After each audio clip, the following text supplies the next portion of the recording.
Sejam bem-vindos a mais esse podcast. Eu sou Paulo Gonçalves e você está no Mogi Guaçu do Futuro. Queria destacar o apoio exclusivo da MDTV que tem tornado possíveis as gravações deste podcast. Olá, Bia. Oi, Paulo, tudo bem com você? Tudo jóia. Vou deixar você dar uns recados aí, pode ser? Tá, tem alguns recados aqui que eu vou dar para vocês, tá? Então, vocês estão precisando conquistar a sua habilitação? Eu indico vocês irem na Autoescola Estrela. Há 28 anos, eles estão formando condutores e construindo histórias de sucesso nas estradas. Confie na Autoescola Estrela, que tem uma jornada de excelência. Seu caminho seguro é na Autoescola Estrela. E o endereço da Autoescola Estrela é na Avenida na Avenida 9 de Abril, número 543, no centro de Mogi Guaçu.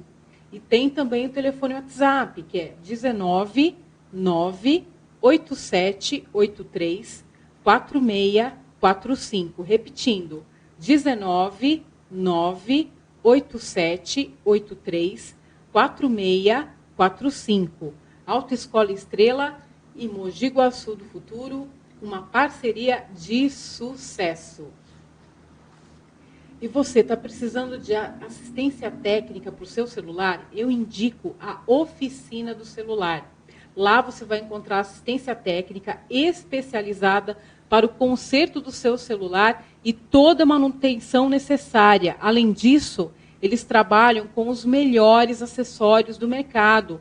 Eles também têm iPhones lacrados, venda de iPhones lacrados e seminovos com o melhor valor do mercado. E também eles parcelam em até 18 vezes.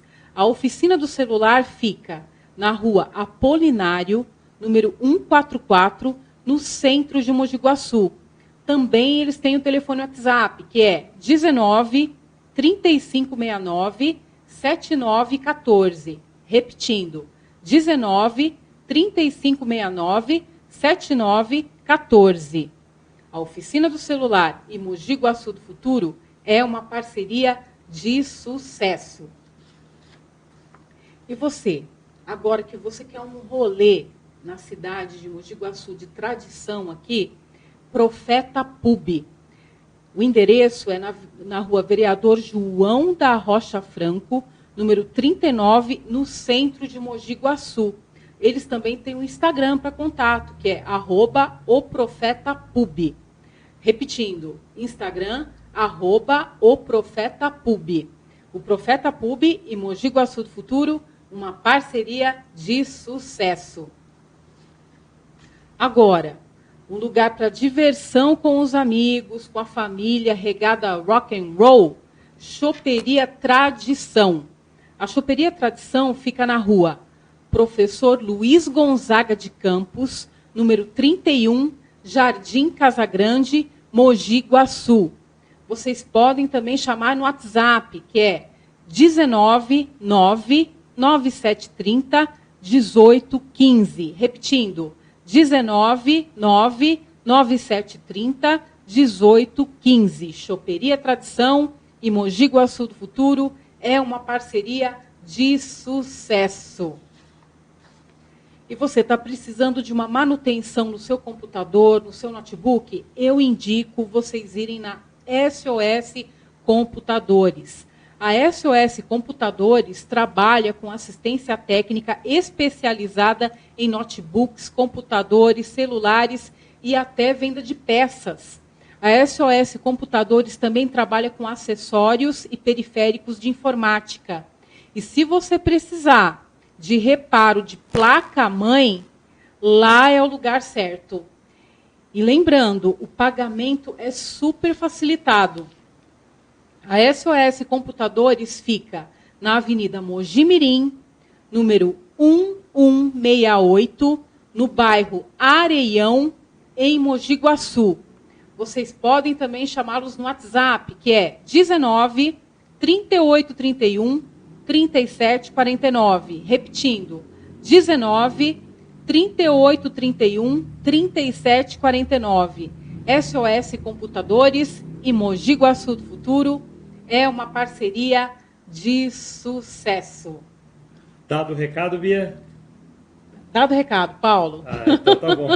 Legal que sempre nossos parceiros ficam de olho aí, então um abraço para todo mundo aí que ajuda a gente como parceiros, como você falou aí. Ô Bia, a gente vai bater um papo com uma pessoa bacana hoje, hein?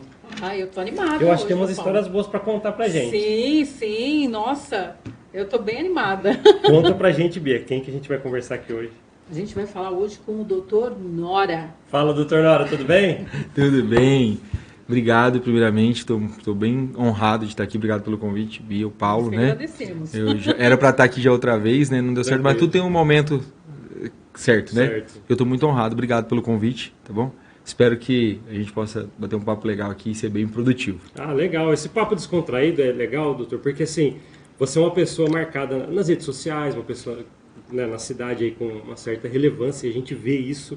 E é legal as pessoas que falam assim, quem que é o Dr. Nora? Então, hoje vai ter oportunidade, você que está do outro lado da telinha assistindo esse podcast. Né? Vou fazer a primeira pergunta, pode ser, Bia? Pode ir lá, Paulo. Dr. Nora, bom, quem que é o Dr. Nora? De onde veio? Conta pra gente, quem quer saber sobre você, como eu e a Bia. Vamos lá, quem é o Dr. Nora? Bom, Dr. Nora, na verdade, antes de ser Dr. Nora, ele é o Zé. Zé? José Luiz Nora, né? A gente ganhou o título de doutor por causa da medicina. Mas eu sou um menino que nasci numa família humilde, uma família bem humilde, em Pouso Alegre, Minas Gerais. Sou mineiro, né? Não, mineirinho. E nasci em Pouso Alegre, Minas Gerais, né? Vim de uma vida bem difícil. Meus pais se separaram muito cedo e minha família passou por muitos problemas, né? Emocionais. Eu contei até um pouquinho antes aqui para vocês, né? Estava conversando nos bastidores isso. Com 12 anos de idade, eu tentei o suicídio, né? Fui acometido bem jovem, quase uma criança, com uma depressão muito profunda, devido à história que eu venci e tudo mais. E com 12 anos de idade eu tentei o suicídio, quase morri. Mas eu louvo a Deus, eu não olho para esse pedaço da minha história como um período ruim, não. Eu olho assim como uma vitória, né? E como que eu cheguei aqui? Eu tenho meus tios, pastor Nicélio e a pastora Ângela, que também são bem conhecidos aqui na cidade. E eu falo que eles me adotaram, né? Eles me pegaram a responsabilidade para ele, o menino todo traumatizado, todo cheio de problemas emocionais, psíquicos, e eles me amaram, né? Me trouxeram para Mogi Guaçu, com 12 anos eu vim para Mogi Guaçu, 12 para 13 anos, vim para Mogi Guaçu, e quando eu chego aqui, né, eles me apresentaram que era respeito, carinho, amor, né? Eu quero educação, porque eu passei muito tempo da minha vida num ambiente muito hostil. E aí eu cheguei nessa cidade que nós estávamos até comentando, né, que hoje tem que tomar cuidado para não cometer idolatria da cidade, né? Que a gente é uma cidade que eu amo muito. E aqui eu construí grande parte da minha vida, das minhas emoções, das minhas lembranças, né? Então aqui eu conheci a Jesus, né? Eu sou cristão, conheci a Jesus, eu conheci o que é respeito, como eu falei, conheci o que é fraternidade, conheci o que é amor. Aqui eu estudei, né? Meus estudos, que na minha infância eu não tive muita oportunidade de estudar devido ao ambiente que eu cresci. Com 19 anos de idade, eu fui embora do país, né, estudar medicina. Eu falo que não foi nem por causa de medicina, não. Eu contei um pouquinho para vocês que foi um propósito de Deus, né, para mim, para minha vida. Eu fui para Bolívia, eu passei 5 anos na Bolívia, cara. E, foi 5 anos, assim, um dos melhores anos da minha vida, onde eu tive um crescimento pessoal muito grande, né, e um crescimento também mental, emocional. Ali eu aprendi a me virar sozinho, eu aprendi, contei para vocês, né, a gente começou um projeto com pessoas ali a gente fundou, eu mais alguns amigos, quero até mandar um abraço para eles, né, o Dr. Marcelo, a doutora Rayane, que hoje trabalham aqui comigo, o Dr. Lucas Sena, a doutora Kemily. A gente iniciou ali um trabalho, a princípio era para ser uma célula na minha casa e depois foi virando uma igreja, né, e um lugar de acolhimento, né. Ali a gente cuidou de muitas pessoas carentes, não só carentes, porque às vezes a gente fala de carência, as pessoas já logo... físico, né? Não, muitas pessoas pensam que é dinheiro, né? Ah, não, carente e pobre, não. Tem muita gente rica carente, né? Muita gente rica que é pobre. E aí pessoas que, às vezes o pai tinha dinheiro ali, a mãe tinha dinheiro, mandou para estudar, mas estavam ali depressivas, angustiadas, envolvidas em drogas, né, em prostituição. E graças a Deus, Deus usou a nossa vida naquele momento para ser um escape. Então a gente ajudou muita gente, né, ali. E eu falo que à medida que a gente ajudava, a gente era ajudado também, porque Eu tenho uma frase que eu gosto muito, Paulo. Eu tenho 2 lemas na minha vida. Se você vê na minha rede social, um deles é que a vida é sobre pessoas e não sobre coisas. Né? Hoje eu sou médico e sou emergencista. Eu trabalho com muitos pacientes graves, né? Muitos pacientes que chegam em situação grave. E às vezes eu fico olhando como que a vida é. Às vezes tem um cara lá poderoso, rico, né? Tem tudo que ele pode fazer, o melhor hospital, o transporte aéreo, mas ele às vezes não tem o domínio sobre a vida. E eu vejo pessoas gastar tudo que tem ali numa única folha de cheque, num único depósito, para ter o melhor tratamento para o filho que está desenganado, a melhor assistência para a esposa, que é o amor da vida. Então, nesses anos todos, sendo cristão e também médico, eu aprendi que a vida é sobre pessoas e não coisas. Né? O filé mignon da vida, a parte boa da vida, não é o que eu tenho, é quem eu tenho. Né? Que adianta eu ter tudo e não ter com quem dividir? Então, essa é uma frase que eu gosto muito. E a outra frase é que Deus sempre nos usa para curar nas áreas que nós somos mais feridos. Então, foi isso que aconteceu comigo na Bolívia. Eu era uma criança, um adolescente depressivo, que fui curado da depressão através do amor, do afeto, do carinho, do respeito. E lá na Bolívia, a gente pôde espalhar isso para as pessoas que eram. Então, foi um momento muito bom. Depois eu transferi para o Brasil, estudei mais alguns anos aqui, mais 2, 3 anos. E retornei para Mogi Guaçu, onde eu trabalhei por médico, assisti a cidade por muito tempo, né? De alguma maneira meio que inusitada e não programada, espontânea, a gente acabou tendo uma influência política também, trabalhando como exercendo o papel de influenciador político, né? Eu falo que eu não sou um político, mas a gente fazia o papel de um ativista político. Né? Hoje eu trabalho em Itapira, né? No hospital lá, em Itapira. E esse é o José, um cara... Eu sou conhecido entre meus amigos por ser muito espontâneo, às vezes muito emocionado, né? E isso às vezes é muito bom e às vezes também é muito ruim, né? Porque eu ajo muitas vezes pela emoção, mas sempre muito verdadeiro e sempre do lado da verdade. Isso é importante, né? E medicina para mim, hoje eu participo de um grupo. E hoje a medicina para mim ela não é apenas meu trabalho, né? Eu acredito que a medicina para mim é uma missão que Deus me deu. Ela é meu trabalho, minha fonte de renda, mas além disso ela é uma missão, né? Inclusive quero mandar um abraço, um beijo para meus pacientes, que a maioria dos meus seguidores são os meus pacientes, né? Pessoas que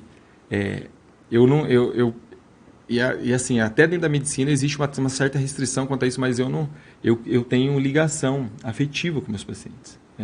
Eu não trato o paciente como um produto. São meus amigos, são pessoas que eu me importo com a saúde. Eu converso com meus pacientes, que com certeza eles vão assistir isso aqui. Quero mandar um abraço, um beijo para os meus pacientes. Tanto aqueles que eu atendo na rede pública, né, nos hospitais, aqui em Mogi Guaçu, quanto aqueles que eu atendo também no meu consultório. Um abraço, um beijão para todos vocês. Nossa, legal. Doutor, deu para ver assim, que você teve desde criança, você teve uma mudança de influências, né? Até que você foi foi estudar, montou uma célula ali da igreja que você faz parte. Que legal, você montou um legado ali, né? Acredito eu, né? Que a gente estava falando até nos bastidores ali, que você fundou naquela cidade, né? Você que começou ali a trazer a célula. Brasileira. Isso. Aí, doutor, eu queria realmente também entrar, porque as pessoas também te veem dessa forma nas redes sociais como um influenciador da política, né? Só se eu não captei bem, você me explica de novo, mas onde que foi, em que momento que você virou uma chave? Você falou que foi por acaso, mas como é que foi isso por acaso de começar a falar de política? Onde virou uma chave? Assim, eu sempre gostei de política, sempre gostei, mas eu nunca idealizei isso para minha vida, ser político, né? Eu sempre falei, não, esse negócio é muito sujo, esse negócio é muito cheio de... Que é o que a maioria dos brasileiros pensa, política. Mas desde pequenininho, inclusive, minha família tá aí, vai lembrar, com 11 anos de idade, um ano antes de eu vir para cá, eu ia fazer 12 anos, eu fui vereador mirim em Pouso Alegre. Vereador mirim. Em Pouso Alegre hoje existe a Câmara Mirim, que é um projeto que nós queremos futuramente apresentar para Mogi Guaçu. É muito legal. Seria o quê? Para treinar politicamente? Exatamente. Jovens? Inserir jovens dentro da política. Entender... Lá é o único lugar que tem? Não. Quase todo o sul de Minas tem a Câmara Mirim. É igualzinho uma Câmara normal, tá, gente? Tem as sessões, tem o presidente da Câmara. E o nosso trabalho de vereadores mirim lá era levar demandas da nossa comunidade escolar. Então, quando eu fui vereador mirim, a gente formou quadra de escola, asfaltou rua. E aí... Então funcionava, Gente, é incrível. Legal. É muito legal. Tinha. Depois vocês pesquisam câmera mirim, tá? Aqui em São Paulo não tem. Eu não sei em mirim? São Paulo, eu não sei. Mas assim, é um projeto que já existe, é muito legal. E é uma coisa que a gente quer apresentar no futuro Mogi Guaçu, porque insere, né? Eu conversava agora na hora de vir, só cortando assunto, com uma pessoa que ela disse: doutor, eu te admiro muito, eu te sigo, eu acompanho você, mas assim, eu não gosto de política, eu só gosto da parte que está relacionada a você, do seu posicionamento. Eu falei, cara, eu agradeço por esse carinho e você gostar, mas a gente precisa mudar essa visão. Porque eu aprendi que a gente só vai reformar o nosso país, né? E é uma mudança que todo brasileiro busca, independente da ideologia, a gente quer um país mais forte, um país mais seguro, um país mais honesto, a gente quer. E as Ninguém pessoas quer. precisam entender, né? E exatamente. Deixa de lado, não, daí, o segredo. tomar conta, Exatamente, o segredo é assim: aquilo que eu não conheço, aquilo que eu não entendo, alguém vai dominar, alguém conhece e entende, vai dominar. E aí a Câmara Mirim, ela insere o jovem, o adolescente dentro do meio político, entender o que é um legislativo, o que é um executivo, entendeu? O que é um judiciário. Então, assim, lá atrás eu já tive essa influenciazinha e eu gostava muito, né? Uma coisa que é da minha personalidade, né, tem coisa que a gente traz da nossa personalidade, eu sempre fui muito ativo em obra social, desde pequeno, né? Desde pequenininho eu sempre fui muito ativo, sempre ajudei muita gente. E quando eu vim para Mogi Guaçu, eu sempre fui inserido no trabalho missionário da igreja, né? E a medicina... O trabalho missionário já leva para ajudar pessoas. Exatamente. Né? Já te conduz. Exatamente. E a política, eu sempre vi que a política ela tem essa vertente, né? Na verdade, a política mesmo, o sistema político, quando a gente fala de política, foi criado para quê? Auxílio da população. Deixar a vida das pessoas mais fáceis, né? Infelizmente, teve essa perturbação. E aqui em Mogi Guaçu, quando que aconteceu isso? Que eu ganhei essa notoriedade? Foi o que acho que é o que você quer saber. É lógico, é onde virou essa chavinha de colocá-lo num patamar de influenciador digital. Exatamente. Da política. Foi quando, cara, desde 2013, eu sou ativo, não é agora. Daí eu parei para estudar, né? Desde 2013 eu participei daquele movimento Vem Pras Ruas, né? 2013, fui em São Paulo. Eu sempre gostei. Uma coisa que, aqui, se você olhar, você vai ver, uma coisa que eu sou muito é patriota. Muito. Desde pequeno ninguém me ensinou. Eu sempre tive um amor e um respeito muito grande pelo Brasil. Eu fui morar fora, uma das grandes dificuldades minhas de morar fora é a xenofobia que existe aí fora, né? Você sentiu isso? Senti. Você sentiu isso na mesmo Bolívia? num país Bolívia? mesmo num país que é menos desenvolvido que o Brasil, né? E acho que por conta disso você vai para um país mais superior, o que eles falam, né? Pensa que aqui só tem carnaval, droga, crime e prostituição. Aí você vai para um país igual a Bolívia, pensa que aqui, né, é um país libertino, né? As meninas chegam lá, eles já acham que as meninas... Então eu sempre tive a maior dificuldade de morar fora era porque não podia falar do Brasil. Eu ouvi dizer que na Bolívia existem as melhores escolas de medicina, é verdade? É verdade, não é? Assim, é muito difícil eu fazer essa avaliação, porque eu não estudei muito tempo no Brasil, estudei 3 anos. Eu posso falar por mim, minha avaliação pessoal. Eu acho que essa questão de estudo, e isso está bem claro hoje com as universidades federais, tudo que a gente tem visto dentro dessas instituições federais, que eram muito respeitadas e estão caindo em descrédito, né? Pela questão, vocês sabem, da corrupção dos valores ali. Eu acho que esse negócio de faculdade, cara, é aluno. Quando o cara ele está empenhado, quando ele quer fazer o que é certo, quando ele quer, sabe, aprender, ele pode estar lá no meio do cafundé do Judas, lá. Ele vai tirar alguma coisa boa. A Bolívia, a diferença ela dá essa oportunidade, né? Então, acesso ao hospital. Por exemplo, aqui no Brasil, você vai lá estudar, eu tenho um cadáver para uma turma toda, que fica o semestre todo ali, o doutor mexe só. Na Bolívia, não. Na Bolívia é um cadáver por turma, é nós que disseca. Então, eles dão esse acesso por conta até mesmo da falta de lei, eu falo do país, da organização do país, você tem mais acesso a lugares que no Brasil você não teria. E quem aproveita isso, aproveita muito bem. Agora, sobre a notoriedade, virou a chave em 2018, na campanha presidencial, né? Quando teve a campanha presidencial, é a minha bandeira, eu já sou conhecido mesmo por ser um ativista político de direita, conservador, né? E quando a gente fala conservador, as pessoas têm que entender que conservador não é como desenhar hoje em dia, né? Somente tiro, porrada e bomba, né? Porque arma, homofóbico. Não. Conservador no sentido de família, valores morais, princípios. Eu sempre patriotismo, amar o teu país, respeitar o teu país. Exatamente. E daí parece que ficou uma coisa estereotipada, né? Então... É que eu acho que a grande estratégia da política brasileira, de todos os lados, é dividir. Quando a gente tem um país dividido, a gente tem um país controlado. Né? Dividir para conquistar. Isso, exatamente.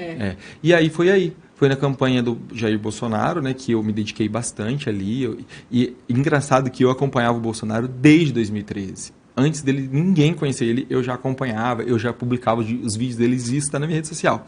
Desde 2013 eu fui bem enérgico ali na campanha dele, trabalhei bastante. Em 2022, que foi a outra agora, né? 2022, aí estourou, né? Porque eu estava em Mogi Guaçu, eu encabecei as carreatas aqui, foi eu que organizei, juntamente com a minha amiga Dani Manzoli, e a gente encabeçou toda essa coisa e a gente acabou virando uma figura, um representante dos movimentos de direita da cidade. Então, tudo que se tratava de direita ou do Bolsonaro, as pessoas procuravam a gente. E a gente foi ganhando essa credibilidade, né? A gente ganhou notoriedade com as carreatas, que inclusive foi a maior carreata da história de Mogi Guaçu, né? Isso falado até pela polícia, ali pela guarda, e a gente teve presença de muitas autoridades. Depois a gente teve uma proximidade com muitos deputados ligados ao próprio Bolsonaro, né? No meu aniversário, essas autoridades gravaram vídeos, Marcos Pontes, Carlos Zambelli, né? Marcos Pontes foi o parlamentar mais votado do Brasil, 10 milhões de votos. E aí a gente foi ganhando essa notoriedade, né? Essa luta aí na política. Aconteceu que todo mundo já sabe, depois a política, né? Virou uma onda de protestos, e isso as pessoas, uma das coisas que elas usam muito para quem não concorda comigo, eu falo que a política assim, ó, a gente tem que concordar em discordar.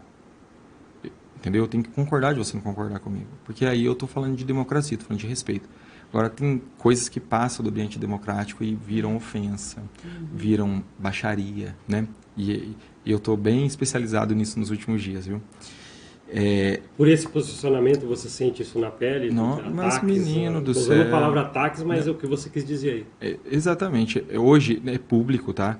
Hoje existe, dentro de Mogi Guaçu, na mesma proporção que pessoas me admiram, me apoiam, existem pessoas que, óbvio, não gostam de mim. Na época que teve esses protestos, que inclusive, aí as pessoas usam para falar, o doutor Nora, qual que é a palavra que eles usam? Golpista, né? Assim que eles falavam de mim, golpista, não sei o quê.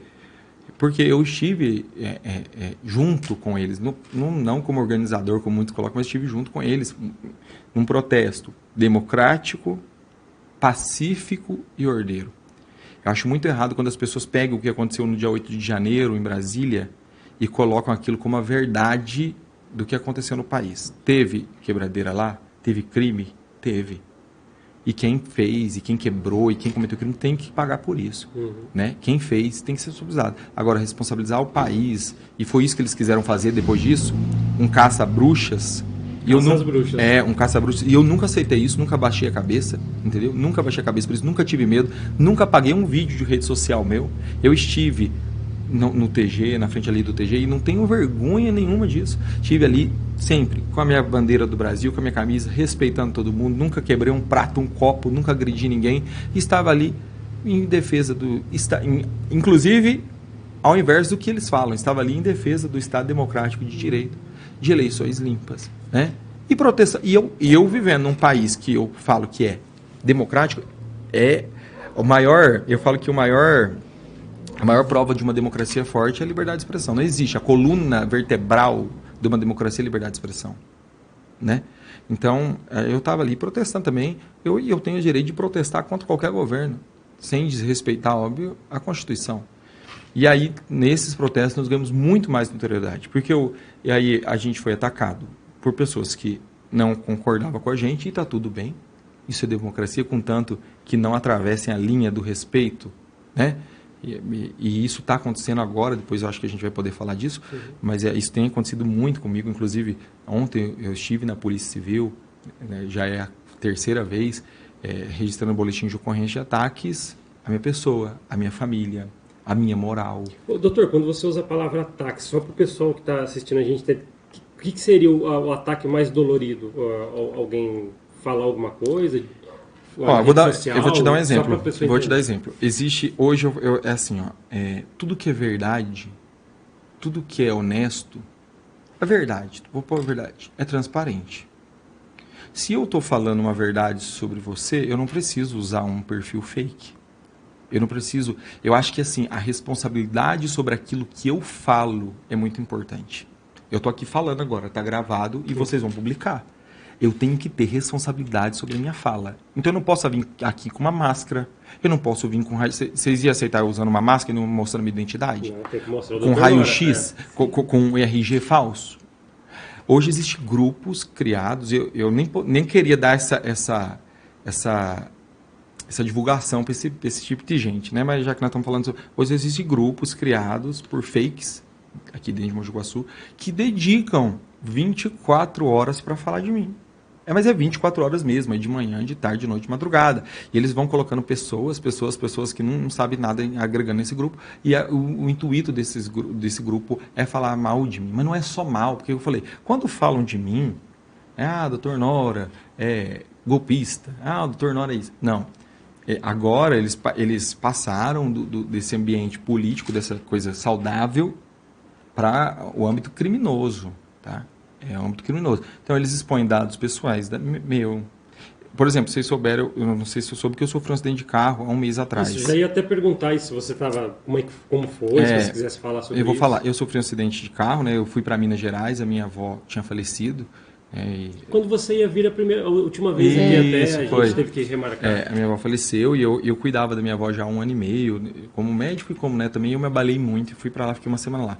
Eu sou cardíaco, eu tomo um remédio, eu tenho uma arritmia cardíaca, e aí a semana de muito estresse, né, muito estresse ali, aquele sofrimento, eu estava vindo embora e eu me senti mal no volante. Só que eu estava ali num lugar que não tinha acostamento para parar, e eu falei, no próximo posto eu vou parar. Estava suando frio, coração acelerado, eu sabia que era uma coração.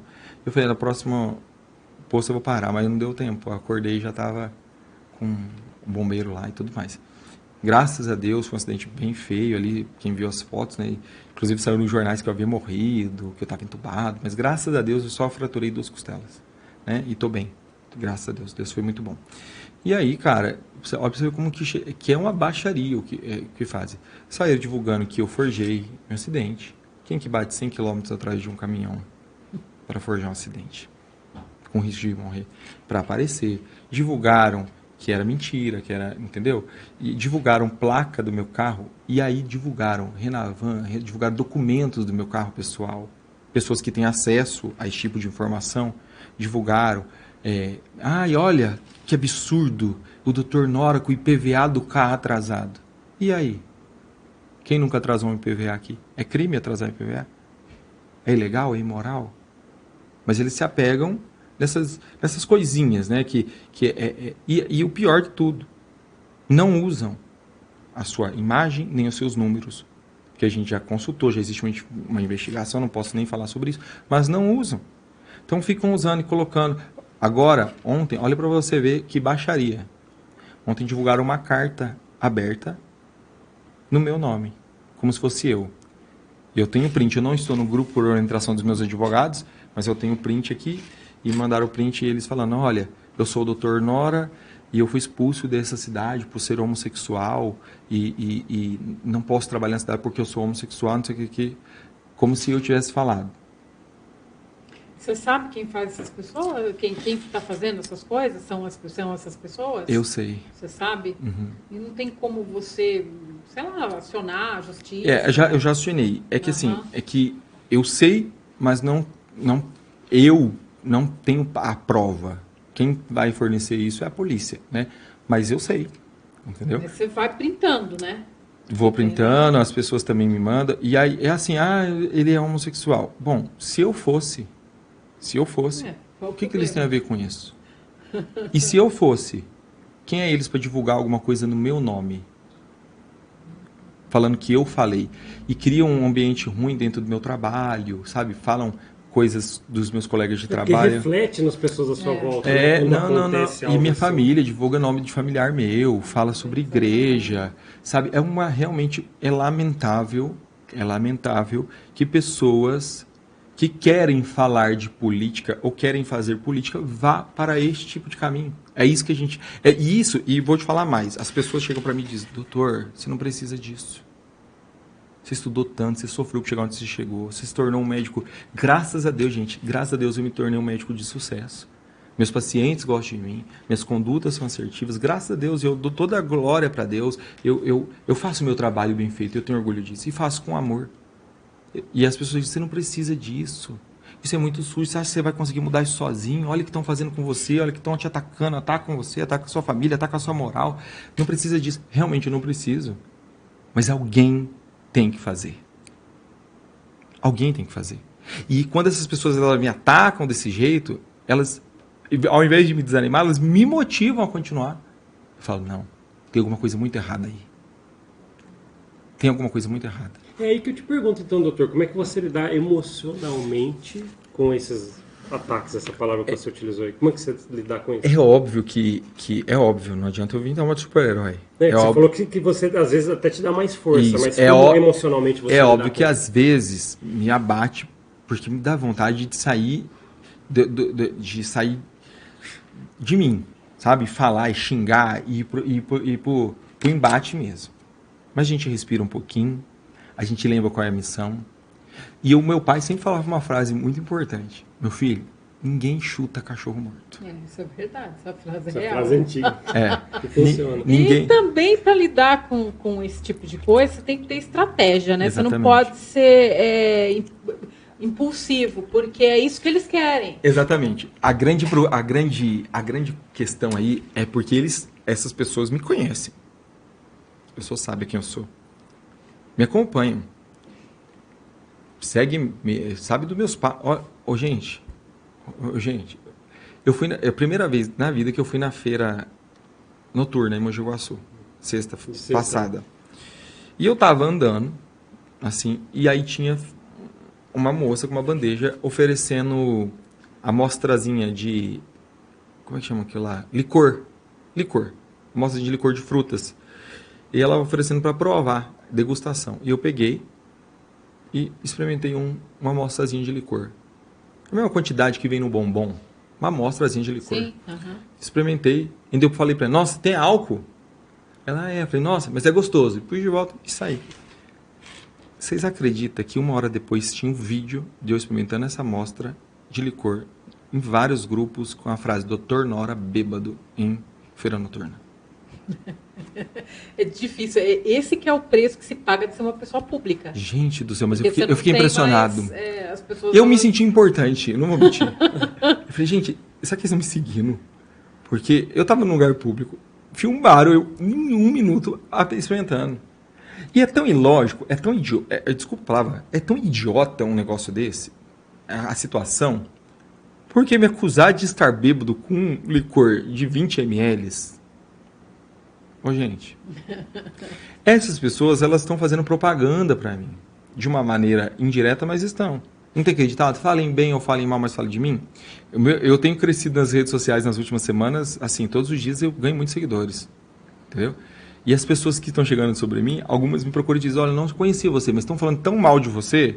Que eu vim ver quem é. Sim. E aí a gente chega aqui e acaba vendo, porque a gente vai soltando umas justificativas também, principalmente quando envolve o nome de outras pessoas. Né? A gente vai soltando umas justificativas. E assim, eu tenho uma missão. Assim, quando eu acho que eu tenho que lutar por uma coisa que é certa, eu não sou uma pessoa que costuma me acovardar. Não sou. Eu tenho uma missão agora. Não é nem política. É realmente fazer com que essas pessoas paguem por essas agressões. Agressão não é só física. Agressões à minha moral, à minha pessoa, à minha família. Entendeu? Quem está por trás disso? É a minha meta de vida agora. Quem está por trás? Quem está financiando isso? Alguém está financiando. Porque essas pessoas, elas não trabalham. Essas pessoas, algum tempo atrás, elas compraram mais de não sei quantos 1000 seguidores fakes e colocaram na minha conta para tentar derrubar a minha conta, que é uma conta oficial. É uma conta, como é que chama? Verificado? Verificada do Instagram. Tá firme e forte lá, nenhuma vez conseguiu derrubar, Não né? conseguiu por ser verificada e eu consegui provar que tá havendo uma perseguição ali para tentar parar a informação, né? E a minha pergunta é quem está por trás disso, quem está financiando isso? E apesar de eu saber, com indícios muito fortes de quem esteja por trás, infelizmente eu tenho que esperar a justiça, né? Não pode ser pelas minhas mãos. E eu tenho certeza que isso vai acontecer. Ô, doutor, com uma projeção tão forte política dessa, aí acho que pergunta que não quer calar, né? Assim, qual que seriam seus planos dentro de política? Existe um plano ou isso aí você vai decidir mais Cara, pra frente? na verdade, isso tá claro, isso eu já deixei, não tem nem como eu falar o contrário, porque tá registrado nas redes sociais, né? Com a notoriedade que a gente ganhou na política em defesa da direita aqui em Mogi Guaçu, né? E uma coisa importante de lembrar, eu comecei a ter essa visibilidade de ser atacado lá atrás, tá? Eu fui atacado pela imprensa aqui de Mogi Guaçu. Imprensa? Dedicaram uma página da primeira capa para falar de mim, né? Eu fui atacado por organizações de outros partidos, né? Chegaram a fazer um jornalzinho com meu nome e jogar nas casas, né? Eu falo que hoje se tem um José Nora forte, influente, é eles que fizeram. Quem me divulgou foi quem não concordou comigo, né? E aí a gente foi ganhando uma notoriedade e isso, né, a gente ganhou muito. Eu passei de 5 mil seguidores no Instagram para 30 mil seguidores. Então, assim, e eu vejo que a gente está bem porque minhas postagens são muito entregues, né? Compartilhamentos. Eu postei agora, hoje, uma notícia, né, do Tribunal de Contas, muito importante sobre Mogi Guaçu, que já tem mais de 100 compartilhamentos, né? Então eu falo, não, você está sendo entregue. Estão me acompanhando mesmo, né? E aí isso, óbvio, as pessoas querem você como representante, né? Se falou muito, há uns meses atrás, que eu seria o candidato a prefeito aqui, né? Não, o doutor Nora vai ser o prefeito, vai ser o prefeito. Óbvio, gente. Óbvio que eu sei de onde minhas pernas vai. Eu sei dos meus limites. Primeiro, eu não tenho experiência política para isso. Administrar uma cidade não é administrar uma casa. Entendeu? Você precisa ter experiência. Eu não posso ser irresponsável. Peito para isso eu tenho. Coragem eu também tenho, viu? Mas eu não posso ser irresponsável. Então, tudo tem um... Meu pai sempre falava também uma coisa. Não se começa um prédio da cobertura. Não tem como. Você começa da base. Né? Então, eu recebi convites para isso. De outros partidos, inclusive, para sair a prefeito aqui em Mogi Guaçu. Eu sei que não era a hora, eu não tenho a preparação para isso. Inclusive, se você é um prefeito que quer viver honestamente, eu sei do salário do prefeito. E hoje eu sou médico, eu tenho minhas contas, eu tenho compromisso financeiro que eu tenho que honrar. Então, tudo tem que ser programado. Tem que ser preparado para isso. Né? Eu tenho que estar dentro do meu orçamento, porque eu tenho que viver exclusivamente para isso. Mas a gente sabe também que existe muitas pessoas que carregam em nós, porque a gente plantou isso nas pessoas. Né? Quando eu vou para frente de um movimento, quando eu me coloco, como eu estou me colocando aqui agora no público, dizendo eu represento esse valor, e eu quero essa mudança, eu também estou plantando nas pessoas esperança. Eu não posso deixá-las assim, jogadas. Não, mas o cara veio, disse e nos abandonou. Eu falo, não adianta você ficar na internet. Você que quer mudar o país, você que quer participar de uma transformação política, e seja em qualquer hora que for, não adianta ficar reclamando na internet. Você precisa se expor, você precisa ir, você precisa se dedicar, você precisa fazer. Falar nunca resolveu nada, né? Então precisa, e aí me jogaram na minha colo a responsabilidade, é óbvio, que eu não tem como eu fugir disso. E aí eu falei, não, deixa eu ver no que eu vou poder somar, deixa eu ver o que eu vou poder ajudar. Foi quando eu fui convidado, né? Inclusive fui anunciado até pela deputada federal Carla Zambelli, está lá no Instagram, me chamando para ser candidato, pré-candidato a vereador aqui em Mogi Guaçu. E aí eu avaliei bem, cara. Eu falei, nossa, mas será que eu preciso dessa briga? Será que eu preciso entrar nisso? Eu já me conheço. Que daria um grau a mais do seu lado político, né? Seu pré-candidato já jogaria você mais do que só influência política. Exatamente. E aí quando você é candidato ou pré-candidato a alguma coisa, já não tem mais só aquela responsabilidade do que eu falo só, né? Vai gerar uma consequência, tudo que a gente, né, acaba tendo um compromisso partir do compromisso com outras pessoas. Eu falei, cara, eu sou muito livre, eu gosto de falar e não ter que dar satisfação para ninguém. Isso muda, você tem que mais se policiar, e eu nem estou conseguindo fazer isso tanto agora, eu tenho que aprender a me policiar mais. E aí, mesmo assim, a gente acabou aceitando o desafio. Falei, não, eu acho que dá certo. E óbvio que depois disso, né, eu coloquei um alvo, já tinha um alvo, aí agora miraram a bazuca, assim, né? Essas pessoas que fazem esse tipo de oposição, e eu sempre falo uma coisa, inclusive eu fui processado pelo atual prefeito Rodrigo Falsetti, né? Ele me processou judicialmente e por ser oposição, né? Pegou uma postagem das minhas redes sociais onde eu faço crítica ao governo dele. Nunca critiquei o Rodrigo, a pessoa dele. E jamais farei. Porque isso não tem a ver, não é política. Se eu vim aqui falar de sua vida pessoal, como estão fazendo comigo, política. Entendeu? Isso é briga, isso é mimimi. Isso é desrespeito. Eu faço críticas à gestão. E uma das coisas que muito me incomoda em Mogi Guaçu, muito me incomoda, e eu não tenho... Cara, o que você me perguntar aqui, eu vou te responder a verdade, e eu não vou esconder nada aqui não, tá bom? Uma das coisas que muito me incomoda em Mogi Guaçu é a preocupação da atual gestão com a oposição. É muito grande. Então, assim, eu já vivi em outros períodos políticos, onde se existia uma oposição, e ela era respeitada. Não saía se processando oposição porque criticou o meu governo. Não saía perseguindo. Não sou só eu. Existem outras pessoas que estão sendo processadas por críticas ao governo. Perseguidos. Ah, doutor, você foi perseguido. Você fala que você foi... Me chamam lá no... Me chamam, inclusive, algumas pessoas próximas de doutor Chora. É o meu apelido. Não é Nora, doutor Chora. Porque fala que eu choro demais. Mas é diferente porque eu falo. Eu não tenho medo. Eu não tenho teto de vidro com eles. Eu não sou... Ah, pode me chamar do que quiser, mas não pode me chamar de bandido, não pode me chamar de vendido, não pode me chamar... Não pode. Eu não tenho teto de vidro.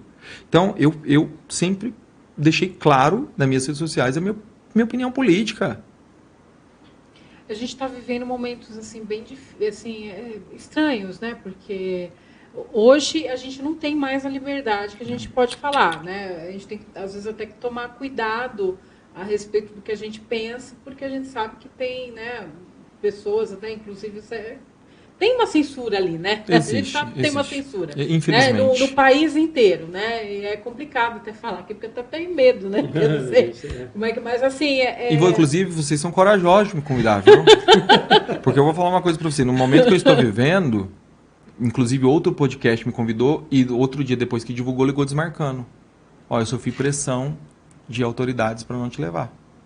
É complicado. A gente tá Olha, fala para mim se isso é democracia. Tá bem complicado. Isso é democracia? Mas graças a Deus que ainda que a justiça ela tenha suas falhas, mas uma hora ela acerta. Esse processo do Rodrigo que ele pede que seja retirada a postagem, ele exige dentro desse processo, porque acho que vocês acompanharam todas as denúncias que eu fiz da saúde, e vou continuar denunciando tudo que eu achar que é ilegal. Entendeu? E não era denúncias acusando. Eu não falei tem crime, eu falei tem coisas obscuras aqui que precisam ser investigadas. E eu esperava que no mínimo fosse investigado. Né? A empresa terceirizada que eu denunciei, que na época falaram, ele quer se aparecer, está denunciando essa empresa, ele quer tomar o lugar dos outros. E eu falei, não, essa empresa não tem idoneidade, essa empresa ela oferece risco. Eu fui lá dentro da Câmara dos Vereadores, li um contrato superfaturado que os vereadores falaram que iriam investigar. Naquele dia, está gravado. Falaram, não, vamos abrir uma CEI para investigar. Eu li um contrato superfaturado, onde falava que uma enfermeira ganhava 7, 8 mil, não me recordo, e ela ganhava 3. Entendeu? Que exames que na Unimed custavam R$25. Então, quando você foi lá, deram ouvidos a você, falaram que ia investigar. Falaram que ia investigar. Eu fui para falar na tribuna. Não sei se você lembra desse...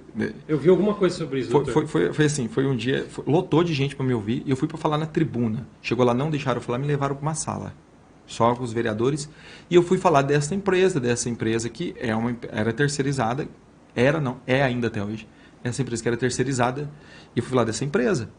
Olha, tem essas questões que a enfermagem estava muito chateada, as enfermeiras, os técnicos de enfermagem, o pessoal da saúde, porque era contratado, mandando embora, perdendo direito. E aquilo me incomodou muito. E aí situações que não estavam legais. Eu levei aquelas situações para quem? Para os fiscais da cidade, gente. Os vereadores, fiscais. Quando você elege um vereador, pelo amor de Deus, você não está elegendo ninguém além dos fiscais. Vereador não é puxadinho de prefeitura. Vereador não é babá de prefeitura. Vereador é fiscal. Quando você encontrar um lugar onde há 100% de unanimidade, de concordância, alguma coisa está de errado. E eu levei para os fiscais. E eu fui lá de peito aberto, levei os documentos, levei os contratos. Eu li o contrato que era secreto, mas a gente teve acesso. Entendeu? Eu li o contrato. Na hora, nossa, não, nós vamos abrir uma SEI. E tá gravado, e quem gravou foi o Coronel Costa, da MDTV. Eles falando, dando entrevista, que ia abrir a SEI. Eu saí dali dizendo, pronto, hoje nós vamos cooperar com a saúde de Mogi Guaçu. 1 ano e meio depois, essa SEI não foi aberta, não se investigaram nada. Eu fui tirado de todos os hospitais de Mogi Guaçu na outra semana, né, na canetada. Então, vamos se livrar do Nora, porque ele é o problema. Mas não investigaram. Quem que deu a canetada? Melhor deixar quieto. Então, eu fui tirado de tudo, entendeu? Não investigou. 1 ano e 3 meses depois, a Polícia Federal deflagra uma das maiores operações do interior de São Paulo na saúde, contra essa empresa, que está sendo investigada por um desvio de 80 milhões de reais só de uma UPA, em Sorocaba. Em outros lugares, desvio, uma empresa com transações milionárias, porque uma empresa terceirizada, uma OS é uma organização sem fins lucrativos. A empresa movimentar milhões, né? Carros de luxo, tudo no nome dessa empresa. E aí estava mais que comprovado que essa empresa, então, realmente tudo que eu havia falado sobre ela era verdade, porque a Polícia Federal não deflagra uma operação deste nível, inclusive em Mojimirim foi um dos lugares que ela veio, aqui a polícia baixou tudo aí, prendeu o documento, e eu oro e torço para que chegue a vez de Mogi Guaçu. Também, entendeu? Que... Eu oro e torço. Não para prejudicar ninguém, não. Mas para que a verdade, se eu errei, que seja provado que eu errei. É porque é a população que vai precisa pagar o disso. Preço, né, Paulo? Eu fico pensando em quem está precisando de um monte de coisa. Família, gente, ó, quando a gente fala de saúde, é isso que tem que entender. Hoje eu falei sobre isso na rede social. Quando a gente fala de saúde, não dá para fazer politicagem com saúde. Porque se eu faço politicagem com a infraestrutura, eu corrompo a infraestrutura, eu vou deixar de construir ali uma creche, asfaltar uma rua. Na educação, óbvio, vai prejudicar as pessoas, mas quando eu mexo no recurso público de saúde, o que o recurso não chega, ou que uma fatia é mandada para outro lugar, eu estou matando alguém no final da linha. No final da outra corda, alguém que precisava de um medicamento não vai receber e vai morrer. Alguém que precisava de um exame não vai receber e vai morrer. Então, saúde mata as pessoas quando a gente corrompe. É homicídio. Entendeu? Não é um negócio simples. Não é um negócio simples. Não é um negócio, um tijolo. É pessoas. Sim. É vidas. É o amor da vida de alguém. Vocês já perderam alguém que vocês amam? Se não perdeu, sim, é o amor da vida de alguém que está ali precisando de um recurso. E às vezes aquela senhorinha que está ali precisando, como eu perdi agora recentemente, uma pessoa que eu gostava muito, que esperou meses por um exame simples e quando conseguiu fazer um exame simples, estava já avançado demais. Hoje tem que acompanhar os filhos sofrendo na rede social. E aquela senhorinha pagou imposto a vida toda, gente. Para chegar no final da vida, precisar de uma assistência simples e não conseguir. Essas coisas me revoltam. Aí não tem como ficar quieto. Entendeu? Aí eu fui lá, apresentei denúncia, ninguém fez nada, a polícia veio e deflagrou. Mojimirim, no outro dia, exonerou essa empresa. Sorocaba exonerou essa empresa. São José do Rio Preto exonerou essa empresa. Itu expulsou essa empresa. Embu das Artes expulsou essa empresa. Mas, pasmem, senhores, Mogi Guaçu renovou o contrato emergencial com essa empresa. Onde um juiz ainda orientou para que as cidades tomassem cuidado enquanto não se termina essa investigação. Que bloqueou os bens dessa empresa. A Mogi Guaçu renovou o contrato com essa empresa. Aí eu pergunto aos senhores, é normal? Não é. Não é, gente. Assim, não é. Uma pergunta. Quando, caso, né, você você é pré-candidato, né, caso você conseguir entrar na administração pública, na Câmara Legislativa, né? Como que, assim, quais são os seus primeiros planos, assim, que você pretende fazer na saúde. É porque você levantou muita coisa. Acho que tem levantou muita planos para coisa. Então resolvê-los. você deve ter planos, né? Quais são os seus primeiros planos, os primeiros passos que você quer fazer? Ó, é aquilo que vocês falaram, né? Eu nem sei se diante da lei atual eu posso falar sobre já futuros planos, porque eu sou um pré-candidato, mas eu acho que não tem problema. O que você faria? Mas eu vou falar, se fosse eu hoje lá dentro, o que eu faria? Se fosse, A situação atual que Mogi Guaçu se encontra é uma situação inédita no Brasil. Tá? Hoje, inclusive, o presidente da Câmara, o Jefferson Luiz, ele afirmou que, em uma entrevista pública, que 100% da Câmara Municipal está com o prefeito. Isso me trouxe muita preocupação. Porque quem está fiscalizando quem, então? Se 100% é base, onde está a oposição? Paulo, a oposição não pode ser tratada como criminosa. Sim. Oposição não pode ser tratada como um erro. Oposição traz transparência. Oposição traz confiabilidade. Oposição engrandece um governo. Se um dia Deus quiser e no futuro me pôr lá numa posição, eu quero uma oposição lá. Óbvio, dentro dos limites do respeito, mas a oposição engrandece, alguém está investigando, a oposição engrandece um governo, gente. A democracia, ela só funciona com a oposição. Quem falou? A unanimidade é burra. Tem uma frase, assim, exatamente. Então, assim, hoje, segundo o presidente da Câmara, existe unanimidade dentro de Mogi Guaçu. Isso me preocupou bastante. E aí, eu respondo a sua pergunta. Meu primeiro projeto hoje é desfazer esse perigo chamado unanimidade. É o primeiro, tá? Meu primeiro projeto político, se eu fosse apresentar, é esse. Desfazer o perigo chamado unanimidade. É criar uma oposição legal, bem feita, entendeu? Uma oposição séria, respeitosa. Como eu falei, nunca ataquei ninguém, gente. Pega algum vídeo meu que eu ataquei, xinguei. Não, jamais. Agora, eu não quero ser perseguido, minha família, eu ser perseguido porque eu sou oposição, isso não existe. Processado. Inclusive, não falei, mas perdeu o processo. Na saúde, aqui em Mogi Guaçu, o que você vê em primeiro lugar? Assim, eu acho assim, voltando, você faria. O que eu faria hoje, né, como representante da saúde hoje, né? A primeira coisa que eu faria hoje é resolver o problema sério que é a Santa Casa. Não sei se vocês acompanharam, no mês passado, o Ministério Público indiciou, né, o atual prefeito, então secretário da Saúde, por improbidade administrativa. Santa Casa ficou 22 meses sem prestar contas para a prefeitura, recebendo dinheiro público. Entendeu? Eu conheço o sistema de Santa Casa. Santa Casa é uma coisa que no Brasil está tendo problema praticamente, né? E a Santa Casa de Mogi Guaçu hoje é um serviço muito importante. Cirurgias são feitas lá. A maioria das cirurgias são feitas lá. Cirurgias de emergência são feitas lá. Cirurgias de trauma são feitas lá. É um serviço que não pode ser dispensado assim. A população vai penar. Ela está devendo, tem uma dívida, né, que precisa ser paga. Então, era socorrer a Santa Casa, né? Mas fazer isso de maneira responsável, prestando conta, dinheiro público, entendeu? Trazer transparência. As coisas precisam de transparência, gente. Aonde tem dinheiro dos outros precisa ser transparente. Sim. Então, era socorrer a Santa Casa. O meu grande sonho, eu tenho muitos projetos, eu sonho muito. Né? Hoje eu falo, olha, para vocês terem uma ideia, olha como que é precário. Eu não sei se vocês acompanharam a notícia hoje que eu postei, não sei se chegaram a ver, fresquinha, do Tribunal de Contas. Tá aí, tá na minha rede social, quem quiser pode olhar. Inclusive, já estourou. Agora, ontem, né, o Tribunal de Contas deu um parecer notificando o atual prefeito Eurico Falsetti, apontando como é que eles usam a palavra? Eu até falei agora, mas o descaso e a situação precária da saúde de Mogi Guaçu. Eles fazem apontamentos, vários apontamentos. Não sou eu. Não é perseguição. O Nora está perseguindo, o Nora tem interesse político. Não sou eu, o Tribunal de Contas está fazendo. Eles estão mentindo também? Apontou uma série de irregularidades. E aí eu respondo você. Eu tenho muitos sonhos. Por exemplo, Itapira, a cidade onde eu trabalho e onde eu tenho admiração pelo sistema de saúde lá, acho que funciona muito bem lá a questão da saúde, acabou de inaugurar... Quantos habitantes tem Itapira, vocês sabem? Não sei, doutor. Eu não sei, mas não chega nem a metade de Mogi Guaçu, né? Uma cidade bem menor. Acabou de inaugurar uma hemodiálise.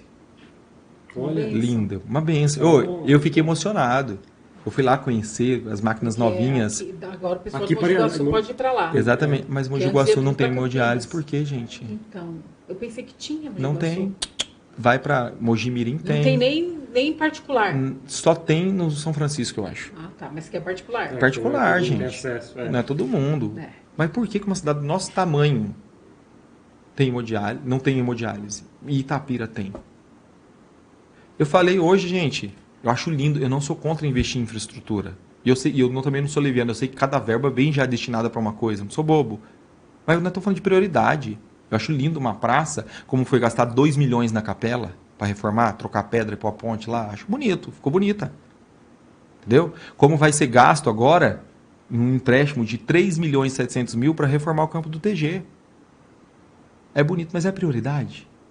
A hora que o seu pai infartar, Deus me livre, o seu filho precisar de um exame urgente, vai levar para a praça? Vai pôr em cima do banco?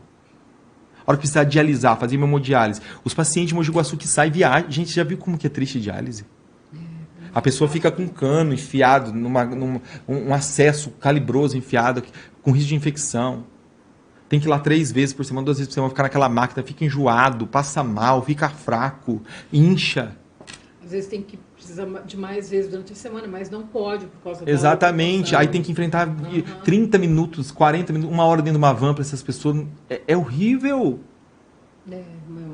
Entendeu? Então eu lutaria por uma hemodiálise, primeira coisa. Já é difícil a pessoa precisar de Precisar- hemodiálise, exatamente. né? Agora imagina com todos esses... Por isso que eu me emocionei na inauguração de hemodiálise de Aham. Itapira, porque eu cuido dos pacientes de hemodiálise lá. Eles vão no pronto-socorro. E às vezes eles vão e falam, doutor, tem que acordar 4 horas da manhã para hemodiálise, olha como é que eu tô, não tô aguentando. Eu me emocionei quando inaugurou, eu falei, nossa, olha... Facilita a vida deles. Eu vi eles emocionados. Por que nós não temos isso ainda, gente? Eu vou dar outro exemplo. Vai Então, gastar- assim, seria então, caso, né? Se É que você não é- fosse... Eu ia buscar recursos você ia para buscar isso. recursos Porque pra não é eu que faço, isso Aham, não é sim. da A minha. gente entende, Isso, não é eu, aham. mas eu ia buscar recursos para isso. Como eu já busquei muitas coisas, mesmo não sendo nada, recursos para coisas em Mogi Guaçu, né? Já busquei mesmo sem ser. Bom, outra coisa, eu vou dar um exemplo para vocês. Vai gastar 3 milhões e 700 mil. Tá lá no portal de transparência, na reforma do campo TG ali. Acho que tá a hora, eu moro ali em frente, vai valorizar meu apartamento. Bom para mim. Mas calma aí. Você sabe o que hoje é uma hemodinâmica? Não. Você sabe? Hemodinâmica é o exame, vamos falar assim, a sala, é o exame que é feito o cateterismo. Junto com a hemodinâmica faz ali a angioplastia. Entendeu? Paciente que infartou, precisa fazer revascularização de urgência. Tudo precisa da hemodinâmica. Faz parte do tratamento de hemodiálise. Não, É isso? cardíaco, coração. Cardíaco. Ah, tá. Coração. Porque mexe também toda Exatamente. a- Essa semana eu estava vendo uma matéria de, acho que São José do Rio Preto, inaugurou uma hemodinâmica novinha, com as melhores máquinas. Quanto que eles gastaram lá para isso? 3 milhões e 700 mil. 3 milhões e 700 mil. O mesmo preço da... É igualzinho. Inclusive eu até soltei isso. Sabe quantas vidas salva uma hemodinâmica, gente? Sabe quantas pessoas morreram em Mogi Guaçu esperando um cateterismo? Sabe quantas pessoas estão aguardando 3 meses, 60 dias, 90 dias para fazer um cateterismo em casa?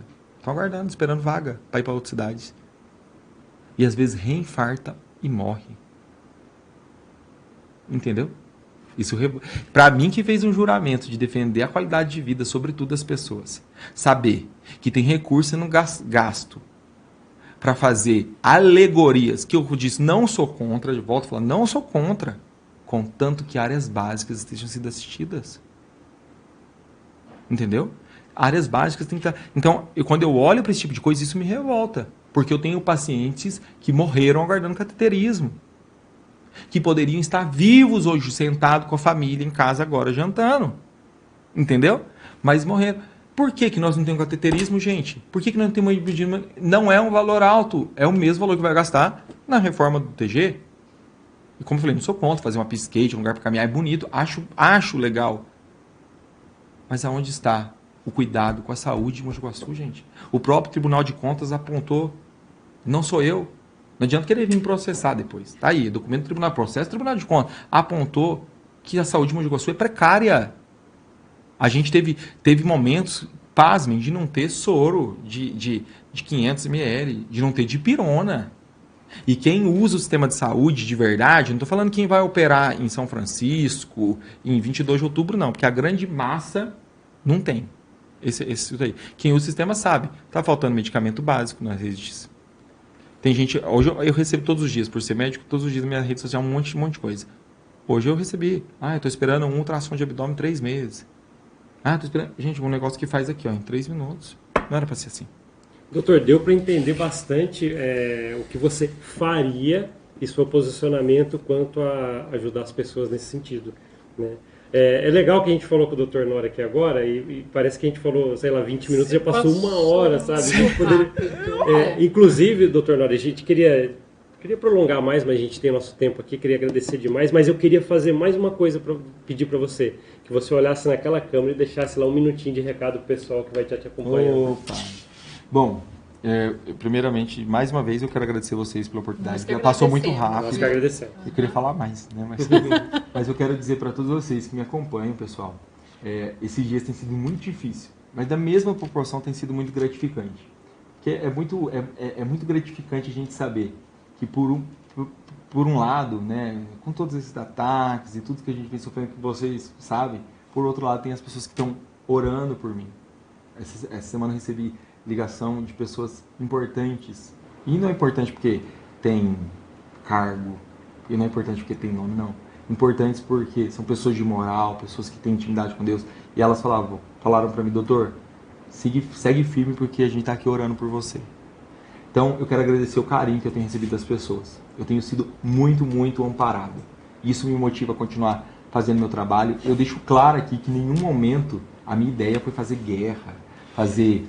Nada disso, não é criar guerra. A minha ideia é somente defender, né, o direito universal das pessoas à saúde. E é isso que a gente tem feito. E é óbvio que com todo esse processo político que a gente enfrentou e todo esse reposicionamento, a gente criou alguns inimigos que não era para ser nem assim, né? Devia ser só opositores, não inimigos. Mas eu quero agradecer de coração a todos vocês que me acompanham, que têm esse carinho por mim, que têm orado por mim, que têm me ajudado, divulgado meus conteúdos, que mandam mensagem de carinho, muitas vezes muitas mensagens, a gente nem consegue responder tudo, mas manda as mensagens de carinho, apoiando, dando conforto, dando palavras de Deus para nossa vida. Muito, muito obrigado. E dizer a você, meus opositores, que agem, eu vou mandar um recado para todo mundo, para vocês que estão agindo dessa maneira. Acho que a vida é muito curta para a gente gastar o nosso tempo tentando prejudicar as pessoas. Ninguém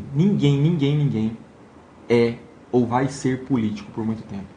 Ninguém é político. A gente tem um período de estar político numa da vida, mas ninguém é político para sempre. Então, vamos rever essa posição de atacar, de mentir, de denegrir, de fazer esse tipo de política suja. Porque hoje o Dr. Nora está aqui defendendo o seu filho. Mesmo você que não gosta de mim, que não concorde comigo, eu estou defendendo o direito do seu filho, da sua mãe, do seu tio, de amanhã ter um atendimento de qualidade. Você pode não concordar comigo, eu respeito, mas vamos andar dentro do caminho do respeito, né? Do caminho da democracia. Então, eu acho que dá para fazer política de maneira limpa, de maneira honesta, de maneira pura, e não com essas baixarias e com isso tudo. O Brasil está cansado disso. O Brasil está cansado. Então, quero agradecer mais uma vez a todos vocês, agradecer meu amigo Paulo, minha amiga, por essa oportunidade, e dizer para vocês que eu estou disposto a vir outras vezes também, a gente conversar mais, e estou aqui para a gente concluir essa... Estou à disposição, na verdade. Eu estou à disposição das pessoas. Né? Fechado. Doutor Nora, obrigado demais. Agradecemos. Obrigado, viu? Então tá bom. Obrigado, doutor Nora. Obrigado, Bia. Obrigada. Cara, passou rápido. Tá certo. Então vamos lá. Obrigado por assistir esse podcast. A gente se vê na próxima. Até mais. Tchau, tchau. Tchau, tchau.